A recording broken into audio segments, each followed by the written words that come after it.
Thank you, Mr. Chair. My name is Anthony Thornton. I'm the senator for District 19, which is the East Mountains of Albuquerque. It includes Bernalillo, Sandoval, Santa Fe, and Torrance County. So, like me, you've probably seen the shocking statistics that says New Mexico is the only state to be losing doctors. But the data behind this headline is even more troubling.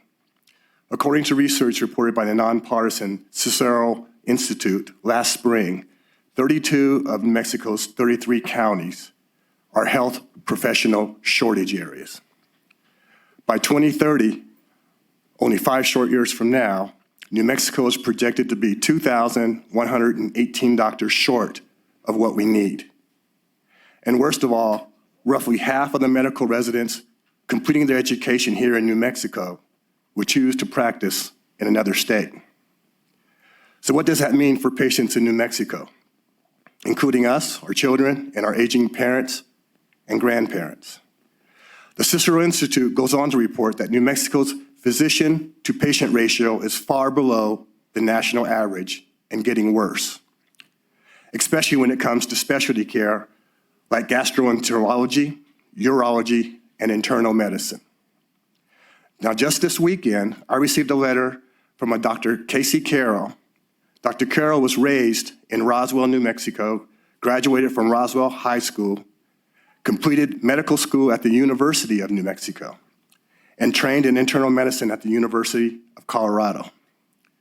So after practicing in Colorado for 2 years, she returned home to New Mexico, where she has provided primary care for the past 5 years.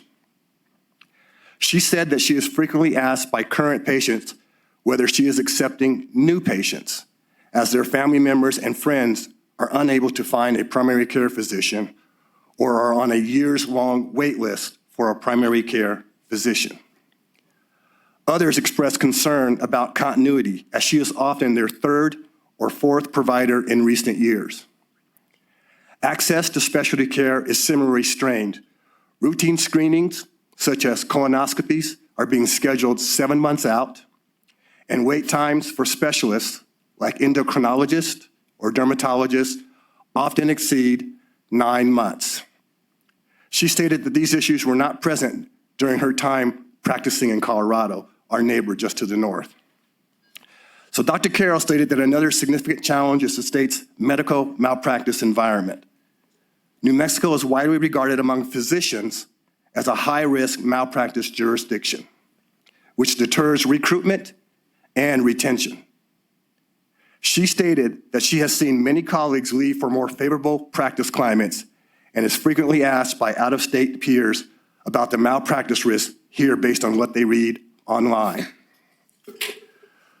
So while improving healthcare access in New Mexico requires a comprehensive strategy, malpractice reform is essential.